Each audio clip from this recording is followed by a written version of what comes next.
In the spring of 1829, a farmer who rented land near the Delaware-Maryland border made a discovery that would expose one of America's most horrifying criminal operations. His plow horse suddenly sank into the earth, uncovering a wooden container buried beneath the soil. Inside were the skeletal remains of what appeared to be a man, his bones aged and his skull showing clear evidence of violence. This was just the start. Over the following weeks, officials would find the bodies of at least 7 people on this property, including 3 children. All were victims of a woman whose name had already become a hushed fear across the Delmarva Peninsula, Martha "Patty" Cannon. For nearly 2 decades, Cannon had run what historians now call the Reverse Underground Railroad, a network that kidnapped free African Americans and runaway slaves to sell them back into forced labor in the Deep South. But this operation involved more than just human trafficking. Cannon was also a serial killer who murdered rival slave traders, witnesses, and even children when they threatened her business. Court documents from Sussex County, Delaware, show she was formally charged with 4 murders, though witnesses claimed the real number was over 20. Before we continue with the story of Patty Cannon and her terrifying reign along the Mason-Dixon line, I want to hear from you. What state or city are you listening from? Cannon's criminal network reached far beyond her Delaware base, touching communities from Philadelphia to the Mississippi Delta. Leave a comment and let me know where you're hearing this story. Don't forget to subscribe and hit that notification bell. These dark chapters of American history deserve to be remembered. The discovery of those buried remains would finally reveal a criminal plot that had operated with almost no punishment for over a decade, protected by confused legal boundaries, racism, and the simple fact that most of its victims were people whose disappearances were largely ignored by white society. The region where Patty Cannon built her empire of terror was uniquely suited for crime. In the early 1800s, the area now known as Reliance sat at the junction of 3 legal areas, Sussex County in Delaware and Caroline and Dorchester counties in Maryland. This strategic location allowed criminals to literally step across county and state lines to escape police. The spot was so isolated that locals called it Johnson's Crossroads, named for the tavern that would become the headquarters of the most infamous kidnapping ring in American history. The land itself seemed designed for hiding. Thick forests of pine and oak stretched for miles, broken only by swamps and small clearings where scattered farmsteads dotted the countryside. The Nanticoke River ran through the area, providing waterways that could silently transport captives under the cover of darkness. Roads were little more than dirt tracks, and the nearest major towns were days away by horse. For someone looking to operate outside the law, it was a perfect spot. Martha Cannon, called Patty by those who knew her, arrived in this borderland around 1790. Court records suggest she was born around 1760, possibly as Lucretia Patricia Hanley, though she deliberately kept her past unclear. Some stories place her birth in Canada with immigration to Delaware at age 16. What is confirmed is her marriage to Jesse Cannon, a local farmer who owned property near the state line. Together, they had at least 1 daughter and appeared to live an ordinary rural life. Jesse Cannon was described by neighbors as a quiet man who kept to himself, working his small farm and raising tobacco and corn like dozens of other settlers in the area. The Cannon home sat on a modest piece of land that straddled the Delaware-Maryland border, a detail that would prove vital to Patty's later criminal activities. The house itself was a simple 2-story building built in the typical style of the time, with thick wooden walls and small windows. What neighbors didn't know was that this seemingly normal home would soon contain secret rooms and hidden spaces designed to hide kidnapped human beings. But beneath this appearance of normalcy lay something much darker. The early 1800s marked a critical period in American slavery. When Congress banned the importation of enslaved people from Africa in 1808, the need for human labor in the expanding cotton fields of Alabama, Mississippi, and Georgia created a profitable domestic market. A healthy adult slave who might have cost $300 before the ban now sold for over $1,000 in the Deep South.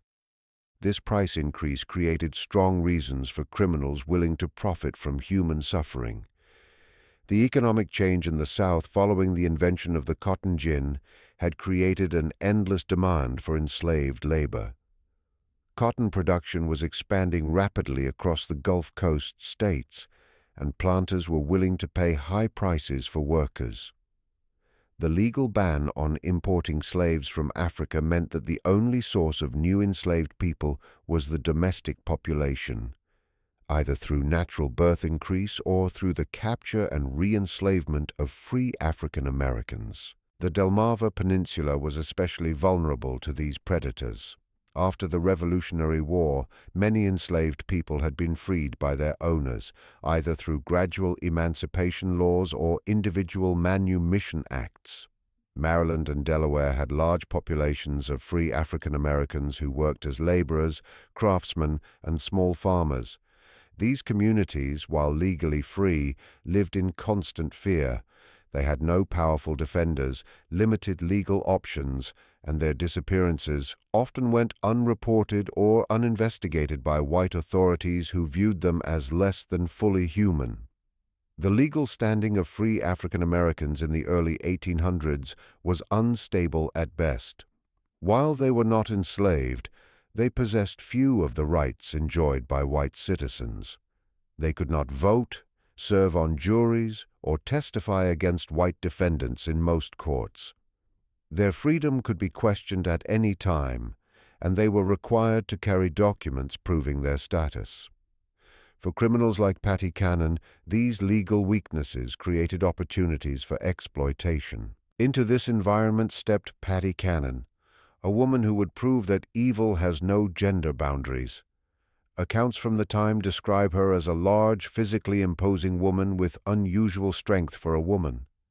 She stood nearly 6 feet tall in an era when most women barely reached 5 feet by, and she had what neighbors described as a threatening presence. Her voice was reportedly deep and commanding, and she had a reputation for violent outbursts when challenged. Her husband Jesse died under strange circumstances around 1826. Some later claimed she poisoned him, leaving her a widow with complete control over the family property. By this time, she had already begun forming the criminal contacts that would make her name equal to terror. Local law enforcement was practically non-existent in the rural border region, and what little authority existed was often corrupt or simply overwhelmed by the amount of crime. The social dynamics of the region also benefited criminal enterprises. The white population was scattered and often temporary, consisting largely of small farmers, laborers, and people trying to escape their pasts in more settled areas. There was little sense of community togetherness, and neighbors often minded their own business, regardless of what they might suspect about their neighbors' activities. This isolation and lack of concern would prove crucial to Cannon's ability to operate undetected for so many years. The transformation of Patty Cannon from a frontier widow to a criminal mastermind began with her daughter's marriages in a pattern that would define the next 2 decades. Both of the young women's husbands were slave kidnappers. Her first husband, Henry Brighton, was a blacksmith who added to his income by capturing free African Americans for sale in the South. In 1811, Brighton was arrested and imprisoned in Georgetown, Delaware, for kidnapping, but he managed to escape from jail that same year. Brighton's criminal activities had been well known in the local community long before his arrest. As a blacksmith, he had legitimate reasons to travel throughout the region, visiting farms and settlements to shoe horses and repair tools. This mobility provided perfect cover for his illegal activities. He would identify potential victims during his legitimate business calls, noting which families had teenage children or young adults who might bring high prices in southern slave markets. The methods used by early kidnappers like Brighton were often basic but effective. They relied on lying, overwhelming force and the isolated nature of rural life to capture their victims. A common technique involved approaching free African American families with offers of jobs in distant locations. Parents desperate for economic opportunities for their children would sometimes allow them to travel with these supposed employers, only to discover too late that they had sealed their children's fate. It was after his escape that the first documented murder connected to the Cannon family happened. Brighton, working with Patty Cannon and another criminal named Joseph Griffith, ambushed a slave trader known only as Rigidel at Cannon's tavern. The plan was simple but brutal. Get the victim drunk, rob him of his money and slaves, then kill the witness. Court records show that Rigel was shot and killed during the robbery. Brighton and Griffith were eventually caught and hanged on April 13, 1813, but Patty Cannon avoided prosecution. The Rigel murder marked a major increase in the criminal activities centered around the Cannon property. Before this incident, the family had been mainly involved in helping with kidnappings and providing a safe place for criminals passing through the region. The willingness to commit murder for money showed a level of cruelty that would define all of Cannon's future actions. Newspaper reports from the time about the Rigel case provide unsettling details about the crime. The victim had been traveling through the region with a large sum of money. Estimates suggest between $3,000 and $5,000 intended for buying enslaved people in local markets. He had stopped at what he believed was a legitimate tavern for food and lodging, unaware that he had walked into a trap. The conspirators kept giving him alcohol throughout the evening, waiting for the right moment to attack. When Rigidel finally went to his room, Brighton and Griffith followed him. Neighbors later reported hearing shouting and the sound of a struggle, followed by a gunshot. By morning, Rigel was dead. His money was gone, and his wagon and horses had vanished. The body was quickly buried on the property, starting what would become a regular practice of using the isolated location as a dumping ground for murder victims. The execution of her daughter's first husband did nothing to stop Cannon from her chosen path. Instead, it seemed to improve her methods and strengthen her determination to build a more sophisticated criminal organization. The lesson she took from Brighton's capture was not that crime was a bad idea, but rather that criminals needed better organization and more careful planning to avoid getting caught. When her daughter remarried, this time to Joseph Johnson, Cannon gained a partner who would prove even more valuable to her criminal enterprise. Johnson wasn't just another kidnapper. He was a businessman who understood the logistics of human trafficking on a regional scale. He had connections throughout the South, experience in transportation and moving people, and most importantly, the money needed to expand their operations beyond simple, opportunistic crimes. Johnson brought to the partnership a tavern located precisely on the Delaware-Maryland state line. This establishment, which became known as Joe Johnson's Tavern, was positioned so strategically that different rooms literally sat in different states. This geographic advantage allowed them to move kidnapped victims between jurisdictions to confuse police who were pursuing them. When Delaware lawmen arrived with arrest warrants, suspects could simply step into the Maryland parts of the building and claim immunity from Delaware law. The tavern served multiple functions in the expanding criminal enterprise. It was a legitimate business that provided cover for their activities, generating income and explaining the constant flow of travelers and wagons through the property. It functioned as a holding facility for captives waiting for transport south, with specially constructed hidden rooms and cellars designed to conceal human cargo. And it served as a meeting place for the network of criminals who worked for them, a neutral ground where plans could be made and profits divided. The physical layout of the tavern reflected its multiple functions. The main floor looked completely normal, with a common room for travelers, a bar area, and rooms for legitimate guests. But beneath the building lay a series of cellars and tunnels that had been specially built for hiding kidnapped people. These underground spaces were accessible through concealed entrances and were designed to muffle sound and prevent escape. Iron rings set into stone walls provided anchor points for chains, while small ventilation shafts ensured that captives wouldn't suffocate during long periods of confinement. The gang that formed around Cannon and Johnson was notably diverse for its time. It included white criminals like Henry Carr, mixed-race decoys such as John Purnell, who used multiple fake names, and even enslaved people forced to participate in capturing others.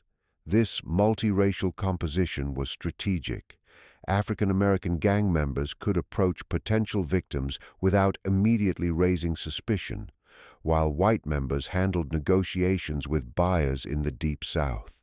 John Purnell, described in court records as a yellow man or mulatto, was especially valuable to the organization. His mixed racial background allowed him to move between white and African American communities with relative ease. He maintained multiple identities and could present himself as either a free person of color seeking work or a light-skinned white man conducting business, depending on the situation. This ability to change his appearance made him an ideal scout for identifying potential victims and establishing initial contact. As the 1820s went on, the scale of the Cannon-Johnson operation grew dramatically. Their network stretched from Pennsylvania to Louisiana, with confirmed connections to buyers in Alabama, Mississippi, and Georgia. Mayor Joseph Watson of Philadelphia, a Quaker deeply committed to protecting free African Americans, began tracking the disappearances of citizens from his city and tracing them back to the Delmarva Peninsula. Watson's investigations revealed the horrifying scale of the operation. In 1825 alone, he documented dozens of kidnappings connected to the Cannon gang. The victims were not just random targets. They were often specifically chosen for their weakness. Young adults brought the highest prices in southern markets, but children were also valuable as they could be trained for specific tasks and would provide decades of labor. The systematic nature of these kidnappings demonstrated a level of organization that went far beyond opportunistic crime. The gang maintained detailed information about potential targets, tracking families and individuals who might be vulnerable to capture. They knew which young people had recently lost their jobs, which families were struggling financially, and which individuals might be tempted by offers of employment in distant locations. One of the most detailed accounts comes from Lydia Smith, a 25-year-old free woman who was kidnapped in 1825. Her testimony, preserved in court records, describes being held first in Cannon's house, then moved to Johnson's Tavern, where she was kept in chains for 5 months. Smith recalled the constant fear, the inadequate food, and the knowledge that she was scheduled to be transported south with a large group of other kidnapped people. Only her eventual rescue by Watson's network saved her from a lifetime of forced labor. Smith's account provides crucial details about the conditions endured by victims of the Cannon gang. She described being seized while walking alone on a road near Philadelphia, overpowered by multiple attackers, and transported by wagon to the Delaware-Maryland border. The journey took several days, during which she was kept blindfolded and chained to prevent escape attempts. Upon arrival at the Cannon property, she was placed in a hidden room beneath the main house, where she discovered she was not alone. The underground holding areas, according to Smith's testimony, contained dozens of other kidnapped people at various times. Men, women, and children were kept in separate areas, all chained to prevent escape. The conditions were deliberately harsh: inadequate food, no sanitation facilities, and constant darkness, except when guards brought candles during feeding times. The gang's operations were an open secret in the local community. Neighbors knew that people disappeared near the Cannon property, that wagons arrived at odd hours, and that Johnson's Tavern hosted suspicious meetings. but the victims were African Americans in a society where their word carried little weight against that of white criminals. Local law enforcement, when it existed at all, showed little interest in investigating crimes against people they viewed as inherently suspicious. The involvement of the local white community in the gang's activities went beyond mere indifference. Some neighbors actively supported the criminal enterprise, either through direct participation or by providing information about potential victims. Local merchants supplied the gang with provisions, asking no questions about the source of their payment. Even some law enforcement officials were suspected of taking bribes to look the other way when suspicious activities were reported. This indifference changed only when white victims entered the equation. The gang didn't just kidnap free African Americans. They also robbed and murdered slave traders who came through their territory carrying large amounts of cash. These victims were white men engaged in the legal slave trade, and their disappearances attracted the attention that African American victims never received. The first documented case occurred around 1820, when a slave trader from Georgia named Bell or Miller vanished while traveling through the area. This man had been carrying a substantial sum of money. Some accounts suggest $35,000 intended for buying enslaved people. He was last seen at Cannon's establishment, and his horse was later found in her possession. When questioned, Cannon claimed the man had sailed south with a cargo of enslaved people, but investigators found this story unbelievable. The Georgia trader's disappearance marked the beginning of a pattern that would eventually lead to the gang's downfall. Unlike African American victims whose disappearances generated little official interest, missing white slave traders had business partners and financial backers who demanded investigations. These men carried large amounts of money and had planned travel routes that made their disappearances difficult to dismiss. Cannon's method for dealing with these victims was typically brutal. The traders would be invited to the tavern under the pretense of conducting legitimate business. Once there, they would be given alcohol and encouraged to discuss their money and travel plans. When the opportunity arose, they would be murdered and robbed, their bodies buried on the property, and their money and any enslaved people they were traveling with would be incorporated into the gang's operations. The profits from these murders were substantial. A single slave trader might carry enough money to fund the gang's operations for months.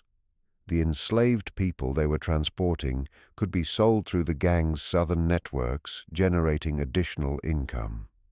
Most importantly, eliminating these competitors helped the gang maintain their control over criminal activities in the region. By the mid-1820s, pressure was building on the Cannon-Johnson gang from multiple directions.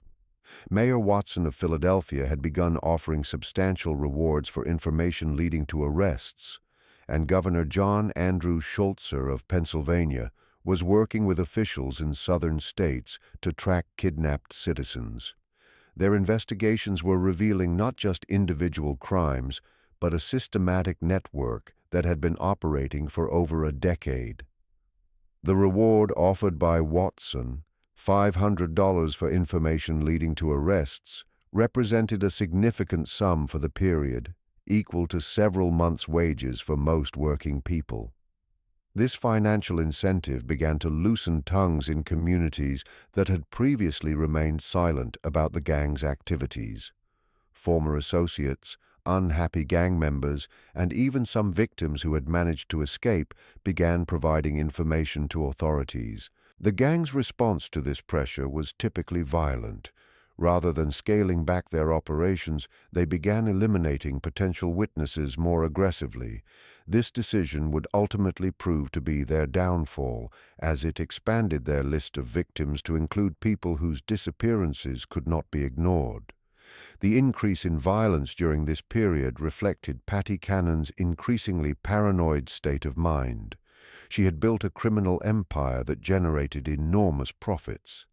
Estimates suggest the gang's annual income exceeded $50,000, a fortune by early 19th century standards. But this success had made her a target for law enforcement attention, and she became convinced that former associates posed a severe threat to her operations. The most crucial figure in the gang's eventual exposure was a mixed-race boy named Cyrus James. Cannon had purchased James as a slave when he was only 7 years old and had raised him in her household. As he grew older, James was forced to participate in the gang's activities, serving as a decoy to lure other African Americans into traps. His intimate knowledge of the gang's operations, combined with his growing disgust at the violence he witnessed, made him both an invaluable asset and a potential problem. James's position in the Cannon household was unique and tragically complex. As an enslaved child, he had no choice but to participate in whatever activities his owner demanded. But as he matured, he began to understand the full horror of what he was being forced to do. He was helping to destroy the lives of people who looked like him, people who shared his heritage and his vulnerability. This knowledge created an internal conflict that would eventually lead him to cooperate with authorities, despite the personal risks involved. The psychological manipulation used by Cannon to control James was clever and cruel. She alternated between treating him as a favored member of the household and threatening him with violence or sale to brutal masters in the Deep South. She convinced him that his survival depended entirely on her protection and that any betrayal would result in his immediate death. This combination of dependence and terror kept James loyal for years, even as he witnessed increasingly horrific crimes. James later testified that he witnessed Cannon murder multiple children on her property.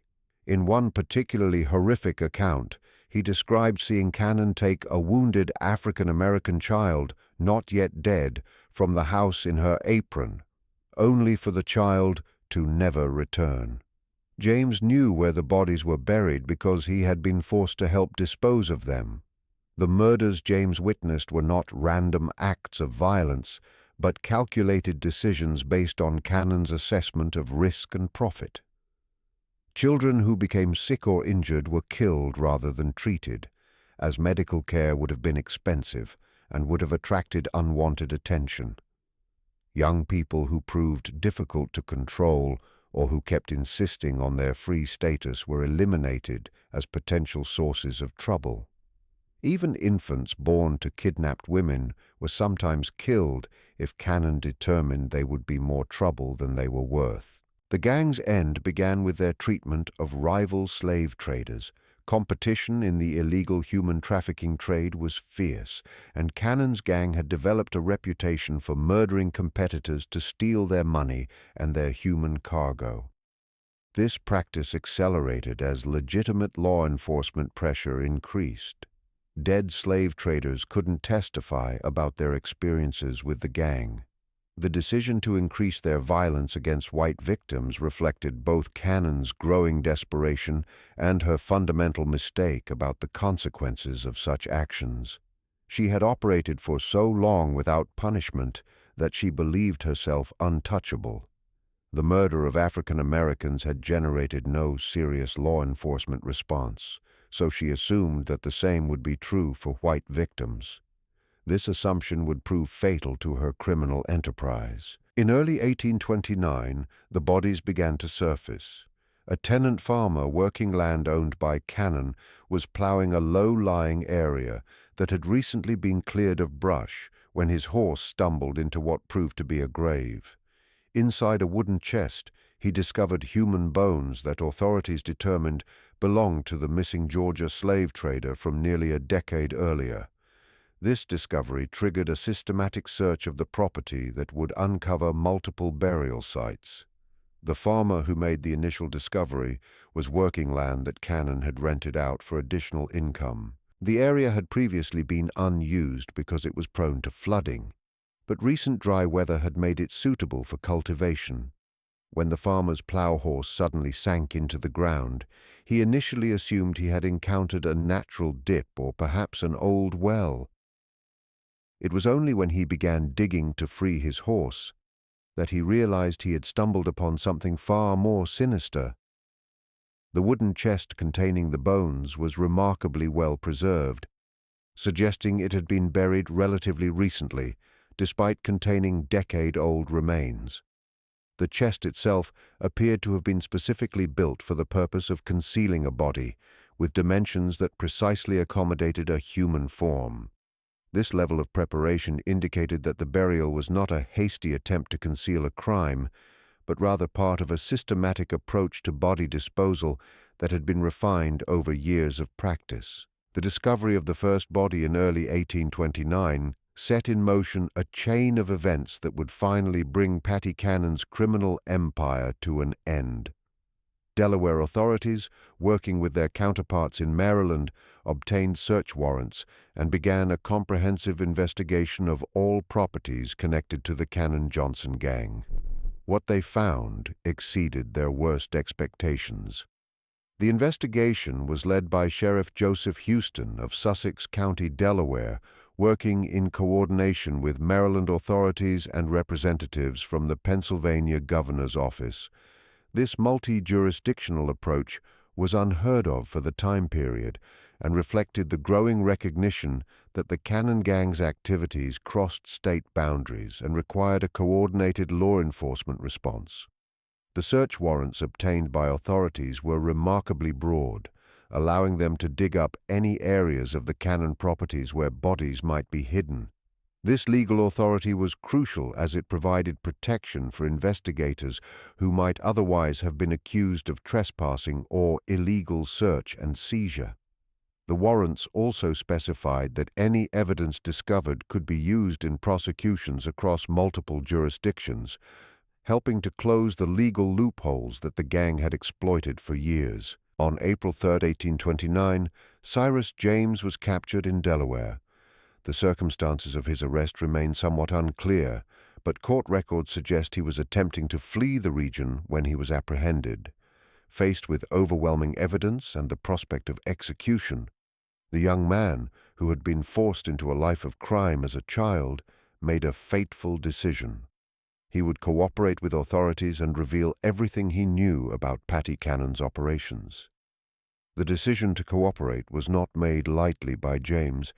He understood that his testimony would likely result in his own prosecution for the crimes he had been forced to commit. But he also recognized that continued silence would mean protecting the woman who had enslaved him and forced him to participate in the destruction of countless other lives. His cooperation represented not just a legal strategy, but a moral choice to finally break free from the psychological control that Cannon had maintained over him for years. James's testimony was devastating.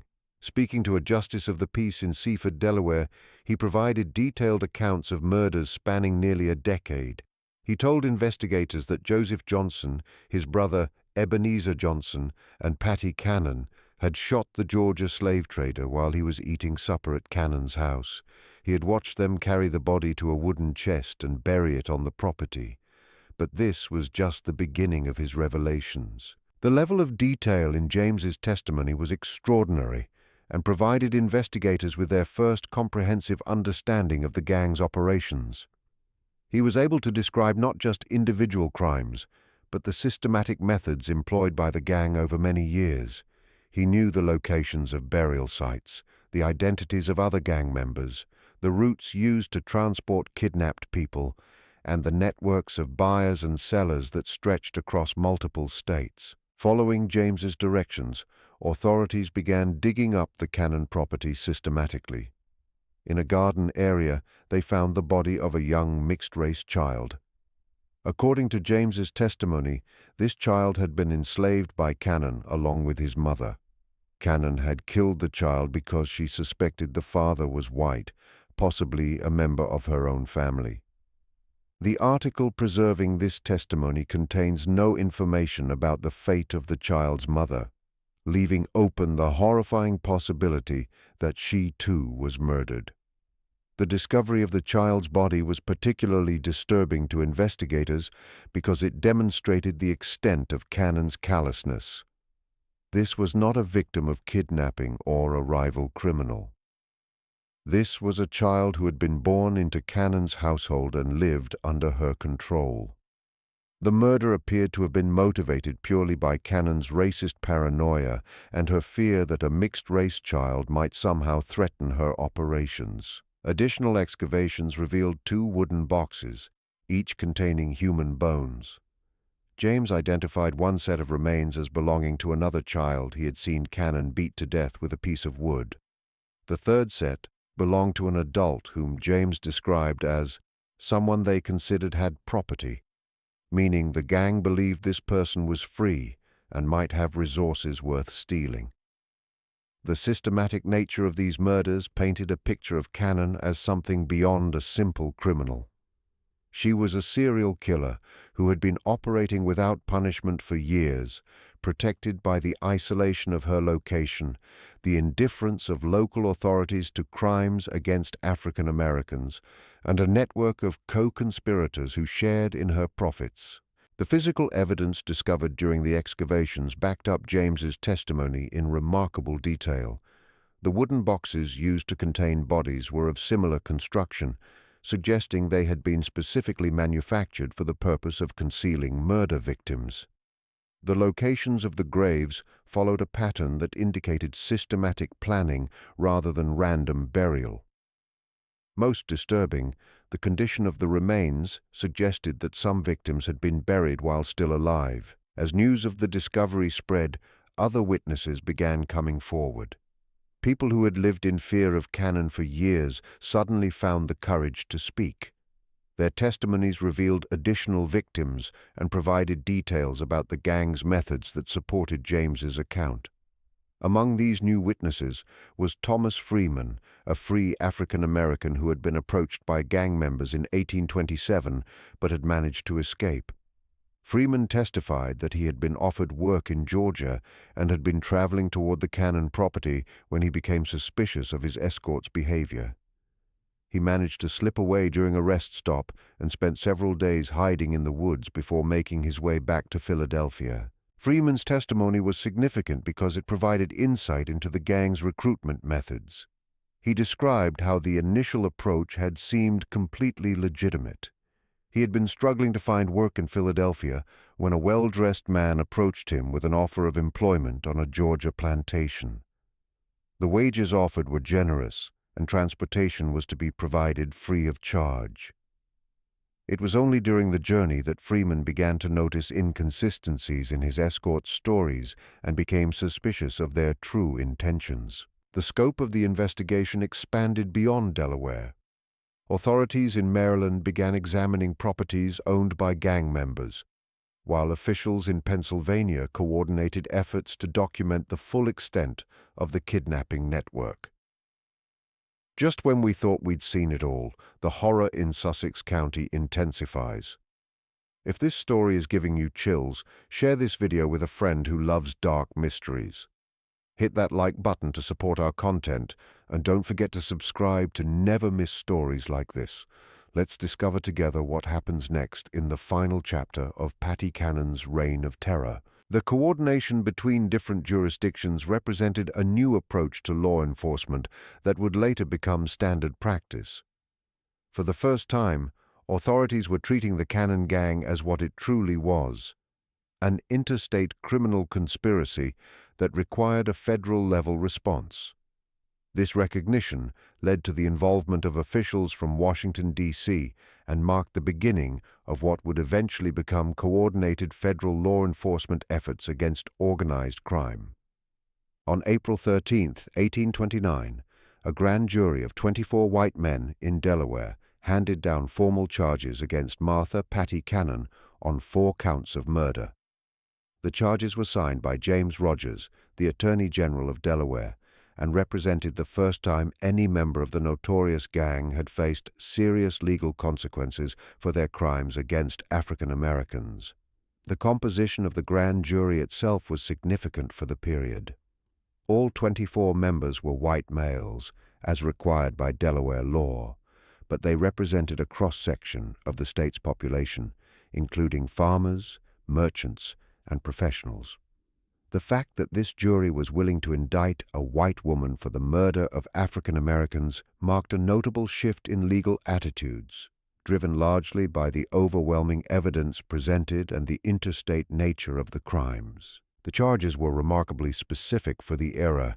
Cannon was charged with the murder of an infant female on April 26, 1822, a male child on the same date, an adult male on October 1, 1820, and a Negro boy on June 1, 1824. Each charge carried the death penalty, and the evidence against her was overwhelming. The specificity of these charges reflected the thorough investigation conducted by authorities. Unlike many criminal cases of the period which relied primarily on witness testimony and circumstantial evidence, the Cannon case was built on physical evidence, multiple supporting witnesses, and detailed confessions from a participant who had intimate knowledge of the crimes. This combination of evidence types made the case virtually impossible to defend against. Cyrus James's testimony formed the backbone of the prosecution's case. His detailed knowledge of the gang's operations, combined with his ability to lead authorities to burial sites, made him the most valuable witness in Delaware legal history up to that point. The young man who had been forced into crime as a child now held the power to bring justice to the woman who had terrorized the region for decades. The prosecution team was led by Attorney General James Rogers, who had made his reputation prosecuting complex criminal cases across Delaware. Rogers understood that the Cannon case represented an opportunity to demonstrate that the law applied equally to all citizens, regardless of their race or social status. He also recognized that a successful prosecution would send a strong message to other criminal enterprises operating in the region. But Patty Cannon herself presented a figure that defied easy description, even for her contemporaries. Newspaper accounts described her as a large, physically powerful woman who commanded fear and respect, even from hardened criminals. At approximately 70 years old, she remained sharp-minded and defiant, showing no remorse for her actions, even when confronted with undeniable evidence. Contemporary descriptions of Cannon during her imprisonment paint a picture of an unrepentant criminal who seemed genuinely confused by the legal proceedings against her. She apparently viewed her actions as legitimate business activities and expressed bewilderment that authorities were prosecuting her for crimes against people she considered to be property rather than human beings. The conditions of her imprisonment in the Sussex County Jail in Georgetown, Delaware, reflected both the seriousness of her crimes and the unusual nature of having a female defendant facing multiple murder charges. She was kept under constant guard, as authorities feared both escape attempts and potential revenge from surviving gang members. The Georgetown jail itself was a crude stone structure that had been built in the early 1800s to house petty criminals and debtors. It was not designed to hold dangerous felons facing capital charges, and authorities had to implement special security measures to ensure Cannon's continued detention. Extra guards were posted, and her cell was reinforced with additional iron bars and locks. During her confinement, Cannon began to speak more freely about her criminal career. According to contemporary accounts, she admitted to killing at least 24 people over the course of her criminal career. These victims included not just the African Americans found buried on her property, but also rival slave traders, potential witnesses, and anyone else who posed a threat to her operations. The most chilling aspect of Cannon's confessions was their matter-of-fact tone. She spoke of murder as a business necessity, describing the killing of children and adults with the same casual indifference she might have used to discuss livestock. Her apparent lack of any moral conscience shocked even hardened law enforcement officials who had seen the worst of frontier violence. Cannon's confessions provided authorities with details about crimes that extended far beyond the charges for which she had been indicted. She described murders dating back to the early 1810s, kidnappings that had involved hundreds of victims, and a criminal network that had reached into multiple states. These revelations confirmed investigators' suspicions that the crimes discovered on her property represented only a fraction of the gang's total activities. The legal proceedings moved forward with unusual speed for the period. The overwhelming evidence, combined with public pressure for justice, created momentum for a quick trial and resolution. Court records suggest that Cannon was expected to face trial within weeks of her indictment, with execution to follow shortly thereafter if she were convicted. The prosecution's strategy was straightforward: present the physical evidence, provide testimony from Cyrus James and other witnesses, and allow the jury to reach the obvious conclusion that Cannon was guilty of multiple murders. The defense, such as it was, could only argue for mercy based on Cannon's age and gender, though few observers believed such arguments would be effective given the horrific nature of the crimes. The trial was scheduled to begin in late May 1829, with jury selection planned for the week before. Legal observers from across the region were expected to attend Douai, as the case represented one of the most significant criminal prosecutions in Delaware history. Newspapers as far away as Philadelphia and Baltimore were planning extensive coverage of the proceedings. The legal proceedings against Patty Cannon would never reach their intended conclusion. On May 11, 1829, approximately 3 weeks before her scheduled execution, jail guards found her dead in her cell. The official cause of death was listed as suicide by poison, though the exact circumstances remain unclear.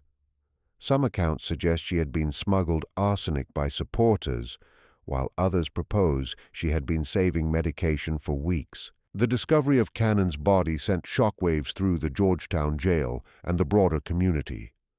Guards making their regular morning rounds found her lying on the floor of her cell, apparently having died sometime during the night. There were no signs of struggle or violence, and the cell remained securely locked from the outside. The only evidence of what had occurred was a small vial found hidden in her clothing, which later analysis suggested had contained arsenic. The question of how Cannon obtained the poison remained a mystery that investigators never fully resolved. The jail's security procedures were relatively relaxed by modern standards, and visitors were not thoroughly searched before meeting with prisoners. It was possible that a sympathizer had smuggled the poison to her during one of these visits, though no specific individual was ever identified as the source. Some contemporaries speculated that Cannon had been planning her suicide from the moment of her arrest. She had witnessed the execution of her daughter's first husband and understood exactly what fate awaited her if she were convicted. Rather than face the public humiliation of execution, she chose to die on her own terms, maintaining control over her fate until the very end. Her death robbed the victims' families of the satisfaction of seeing justice served, but it also brought to a close one of the most systematic criminal enterprises in early American history. Court records show that Cannon's death effectively ended the reverse underground railroad that had operated along the Delmarva Peninsula for nearly 2 decades. The immediate aftermath of Cannon's death was chaotic. Authorities had been preparing for what they expected to be the most significant criminal trial in Delaware history, and her suicide left them with unresolved questions about the full extent of her criminal network. The investigation into her activities continued for several months, but without her testimony, many details about the gang's operations remained unclear. The fate of her surviving co-conspirators varied. Joseph Johnson, her son-in-law and primary partner, had fled to Alabama or Mississippi before the investigations began. His brother Ebenezer also escaped to the Deep South, where they presumably continued their criminal activities beyond the reach of Delaware authorities. Local law enforcement made half-hearted attempts to pursue them, but the jurisdictional complications and vast distances involved made successful prosecution unlikely. Only Cyrus James, the enslaved boy forced into crime, remained to face justice, and his cooperation with authorities ultimately led to his freedom rather than execution.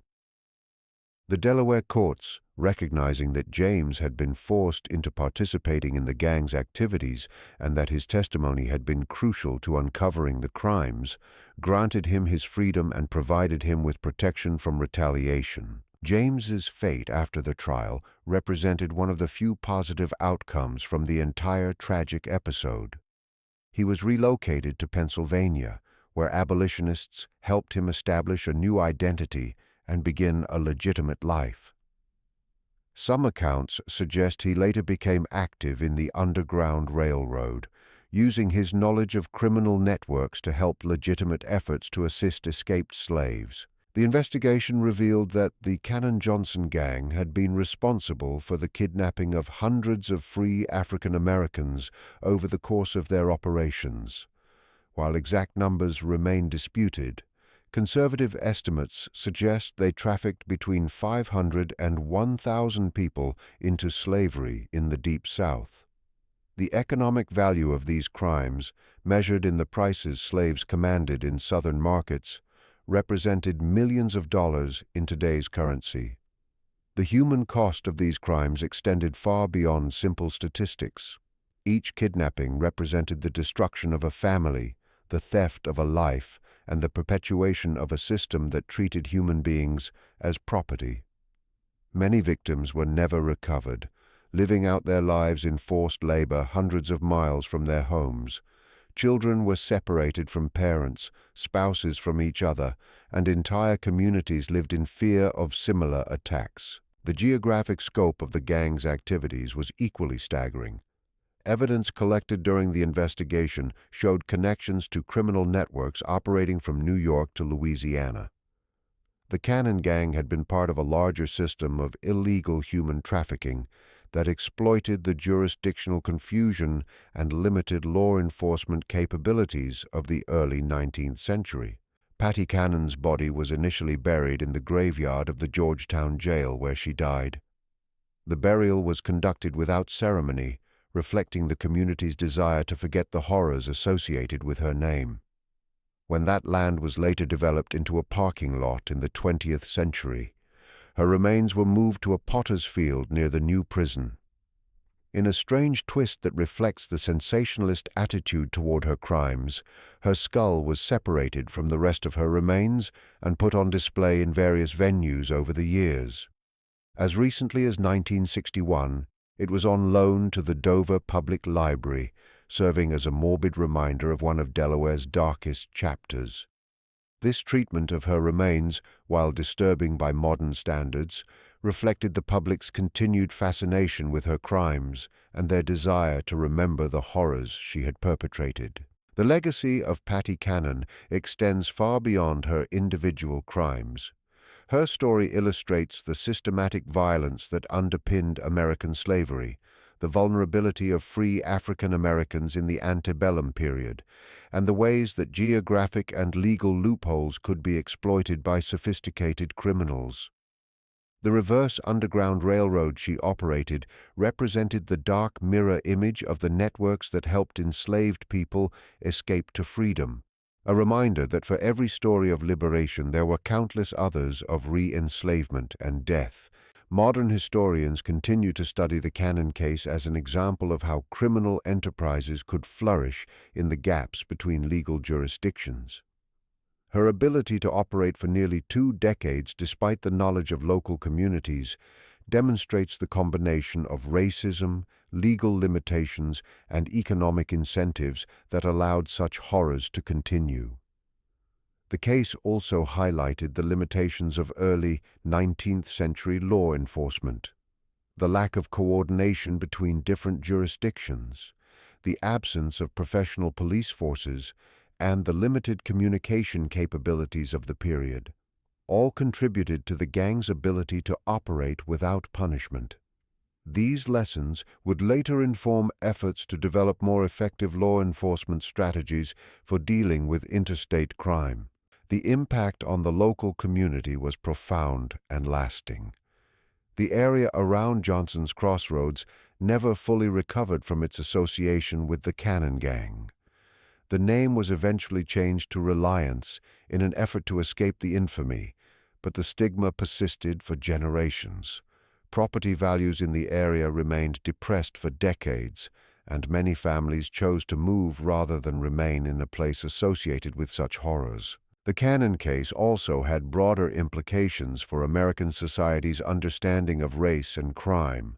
The willingness of authorities to finally prosecute these crimes, even though the victims were primarily African Americans, marked a small but significant shift in legal attitudes.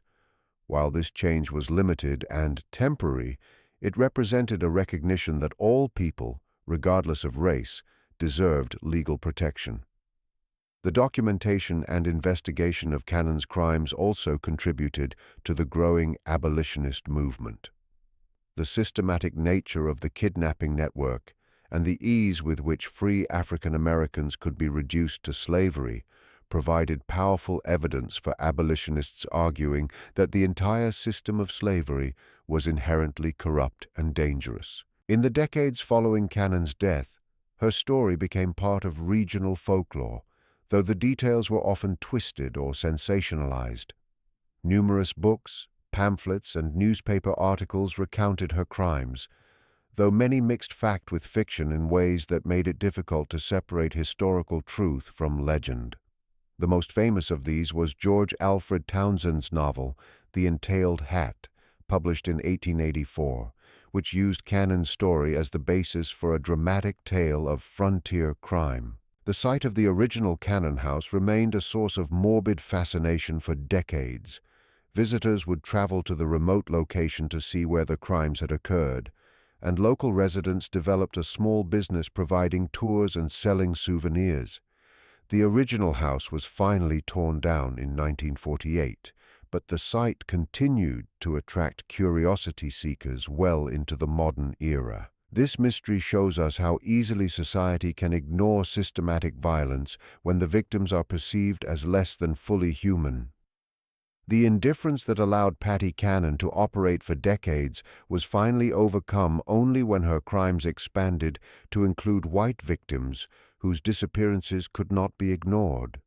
The legal system that failed to protect free African Americans from kidnapping and murder was the same system that ultimately prosecuted Cannon only when she threatened the interests of white slave traders.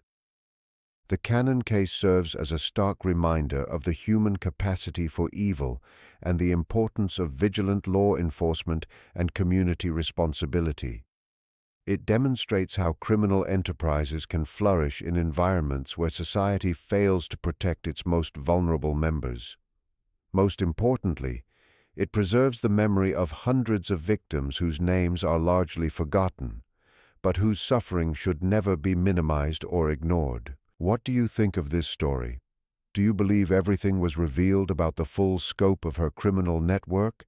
The evidence suggests that Patty Cannon's gang was part of a much larger system of illegal human trafficking that extended far beyond the Delaware-Maryland border. Many questions remain unanswered about the full extent of their activities and the fate of their victims.